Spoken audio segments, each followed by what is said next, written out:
Okay, so a lot of people that come to the park, they're curious, how did Devil's Den State Park get its name?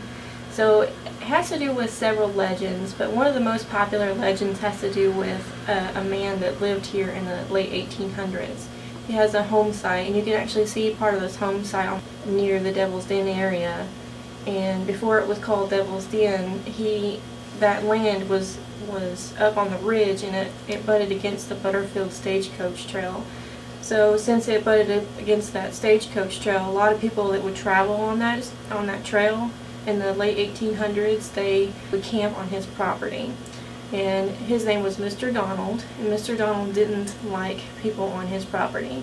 So sometimes he would look out his window and see campfire smoke rising up off the ridge, and he would get his gun and his lantern, and he would go up there and try to tell those people to move on down the trail. He doesn't want them camping on his property.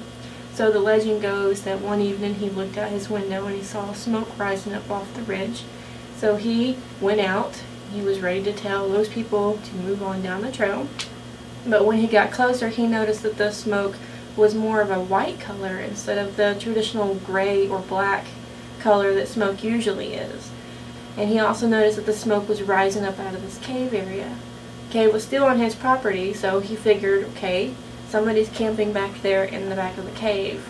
Well, I still don't want them in there, so I'm going to go in there and tell them to get out, move on down the trail. Don't want them on my property.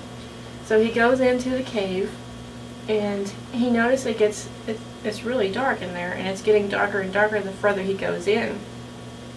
And he starts getting really nervous, because sometimes there were bandits or outlaws that hung out near the stagecoach trail, and they would rob passing stagecoaches, so sometimes it could be a little dangerous in that area. And he was worried about running into somebody like that in that cave. So the further he went in and the darker it got, the more nervous he got. So about halfway in the cave, it was so dark he could not see. And then all of a sudden a whole bunch of bats flew past his head, and he was so scared he ran out of the cave and ran all the way home and told all his friends and neighbors that he found the den of the devil, because only a place like that could be named, could be really dark and scary with a bunch of creatures of bad omen. But of course, now we know that the cold smoke that he saw was actually mist rising from the ridge.